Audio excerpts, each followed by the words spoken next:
ഏറെ ചരിത്രമുണ്ടെന്ന് നിങ്ങൾക്കറിയാം. പക്ഷേ ഈ എഡിൻബറോ ലോകത്തിന് സംഭാവന ചെയ്ത നിരവധി പ്രശസ്ത വ്യക്തികളുണ്ട്. നിങ്ങളിൽ പലരും ഈ എഡിൻബറോടെ സഞ്ചരിക്കുമ്പോൾ അത് ഓർക്കുന്നുണ്ടാവില്ല. നിങ്ങൾ കേട്ടിട്ടുണ്ടാവാം ലോകപ്രശസ്തനായ ഒരു ശാസ്ത്രജ്ഞൻ അലക്സാണ്ടർ ഗ്രഹാം ബെൽ. ടെലഫോൺ കണ്ടുപിടിച്ച ആളാണ്. ഇന്ന് നമ്മൾ മൊബൈൽ ഫോണിൻ്റെ സ്മാർട്ട് ഫോണിൻ്റെ ഇങ്ങേറ്റത്തെത്തി നിൽക്കുമ്പോൾ ഈ സാധനത്തിൻ്റെ ഒറിജിനൽ രൂപം കണ്ടുപിടിച്ച അലക്സാണ്ടർ ഗ്രഹാം ബെൽ അത് ഈ പട്ടണത്തിൽ ജനിച്ച ആളായിരുന്നു. അടുത്ത കാലത്ത് ഏറ്റവും പ്രശസ്തയായ ഒരു വ്യക്തിയെ നിങ്ങളറിയും. ഹാരി പോട്ടർ സീരീസിൻ്റെ സൃഷ്ടാവ് ജെ.കെ. റൗളിംഗ് എന്ന എഴുത്തുകാരി ഈ നഗരത്തിൻ്റെ സൃഷ്ടിയാണ്.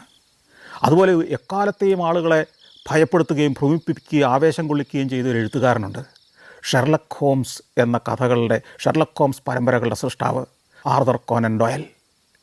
പിന്നെ എക്കണോമിക്സ് പഠിച്ചിട്ടുള്ളവർക്കറിയാം, എക്കണോമിക്സിൻ്റെ തലതൊട്ടപ്പൻ അല്ലെങ്കിൽ എക്കണോമിക്സിൻ്റെ പിതാവ് എന്നറിയപ്പെടുന്നത് ആഡം സ്മിത്ത്. പിന്നെ നമ്മൾ നേരത്തെ പറഞ്ഞ സാഹിത്യകാരൻ വാൾട്ടർ സ്കോട്ട്, പിന്നെ ആർ.എൽ. സ്റ്റീവൻസൺ എന്ന ലോകപ്രശസ്തനായ എഴുത്തുകാരൻ.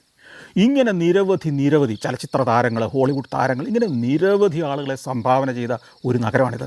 ഒന്ന് ആലോചിച്ച് നോക്കിയേ, ഒരൊറ്റ നഗരം. ആ നഗരത്തിലെ പേരുകൾ നിങ്ങൾ ലോകത്തെവിടെ ചെന്ന് പറഞ്ഞാലും മനുഷ്യനറിയും. അല്ലെങ്കിൽ ലോകത്തെവിടെയുള്ള മനുഷ്യരെ സ്വാധീനിച്ച പേരുകളാണ് ഈ പറഞ്ഞ പല പേരുകളും. ഒരു നഗരം ലോകത്തിന് സംഭാവന ചെയ്തതൊക്കെ നോക്കണം. നമുക്ക് ഒരു അത്ഭുതം തോന്നും. ഒരു കൊച്ചു പട്ടണത്തിന്, ഒരു നഗരത്തിന് ഇത്രയേറെ ആളുകളെ, ആ രാജ്യത്ത് അറിയുന്നവരല്ല, ആ പട്ടണത്തിൽ അറിയുന്നവരല്ല, ലോകം മുഴുവൻ അറിയുന്ന ആളുകളെ സൃഷ്ടിച്ചിരിക്കുന്നത്. ലോകത്ത് ഏത് രാഷ്ട്രത്തിലുള്ളവർ അറിയുന്നവരാ. ഇന്നും അവരുടെയൊക്കെ പല കണ്ടുപിടുത്തങ്ങളും അല്ലെങ്കിൽ അവരുടെ എഴുത്തുകൾ ലോകത്തുള്ള കോടാനുകോടി മനുഷ്യരെ സ്വാധീനിച്ചുകൊണ്ടിരിക്കുകയാണെന്നുകൂടി ഓർക്കണം.